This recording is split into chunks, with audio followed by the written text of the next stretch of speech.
We respectfully acknowledge the traditional owners of the land and sea of the Moreton Bay region and acknowledge elders past, present and emerging. Welcome to Bribie Island Seaside Museum, one of Moreton Bay Regional Council's 6 galleries and museums. What happens when an English rose meets an Albanian gentleman in Turkey in the 1880s and they fall in love? They spend the best years of their life together on Bribie Island, of course. That's how the story of Emily and Norm Coungeau unfolded. The couple met in Constantinople, fell in love in Greece, immigrated to Australia, married in Melbourne, then moved to Brisbane before finding sanctuary on Bribie Island. The Coungeaus were a successful couple on many levels. However, Emily still felt she had more to give, and it was at their newly built home, St. Osoph House in Bongaree, Bribie Island, that Emily found a new way of expressing her inner passions and dreams: poetry. In 1913, now aged in her 50s, Emily began to write.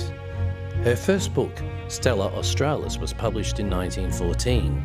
A second collection, Rustling Leaves, was printed in 1920. Yet another collection, Palm Fronds, was published in 1927.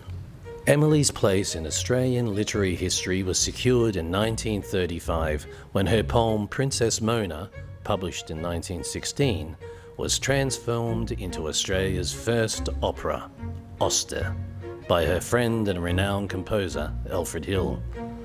The opera was produced successfully in 1935, shortly after her last collection of poems, Fern Leaves, was published.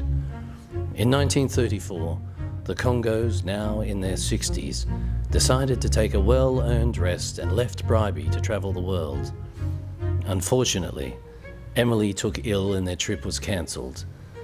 Emily died in July 1936 from a stroke, and her beloved Norm followed only 5 weeks later, dying from what many called a broken heart.